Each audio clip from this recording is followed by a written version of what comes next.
शिव जी का क्रोध। महर्षि भृगु ब्रह्मा जी के मानस पुत्र थे। उनकी पत्नी का नाम ख्याति था, जो दक्ष की पुत्री थी। महर्षि भृगु सप्तर्षि मंडल के एक ऋषि हैं। श्रावण और भाद्रपद में वे भगवान सूर्य के रथ पर सवार रहते हैं।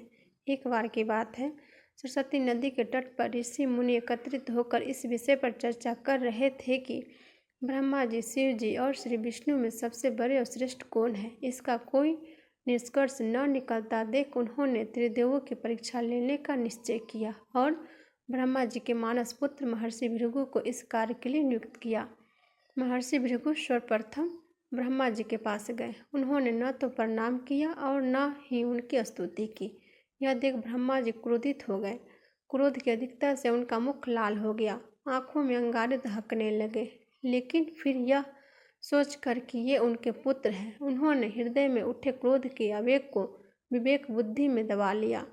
वहाँ से महर्षि भृगु कैलाश गए। देवाधिदेव भगवान महादेव ने देखा कि भृगु आ रहे हैं तो वे प्रसन्न होकर अपने आसन से उठे और उनका आलिंगन करने के लिए भुजाएं फैला दी।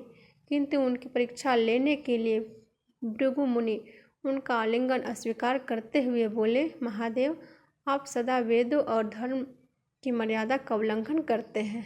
दुष्टों और पापियों को आप जो वरदान देते हैं उनसे सृष्टि पर भयंकर संकट आ जाता है, इसलिए मैं आपका आलिंगन कदापि नहीं करूँगा।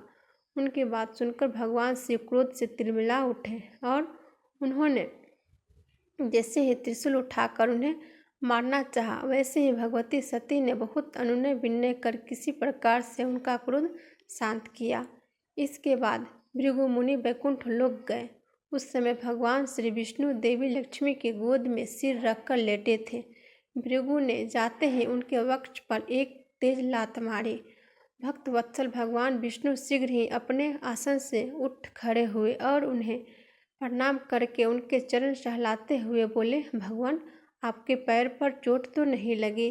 कृपया इस आसन पर विश्राम कीजिए। भगवान, मुझे आपके शुभ आगमन का ज्ञान न था, इसलिए मैं आपका स्वागत नहीं कर सका। आपके चरणों का स्पर्श तीर्थ के पवित्र करने वाला है। आपके चरणों के स्पर्श से आज मैं धन्य हो गया। भगवान विष्णु का यह प्रेम व्यवहार देखकर महर्षि भृगु के आंखों से आंसू बहने लगे। उसके बाद वे ऋषि मुनियों के पास लौट आए और ब्रह्मा जी, शिव जी और श्री विष्णु के यहाँ के सभी अनुभव विस्तार से कह बतलाया। उनके अनुभव सुनकर सभी ऋषि मुनियों बड़े हैरान हुए और उनके सभी संदेह दूर हो गए। तभी से वे भगवान विष्णु को सर्व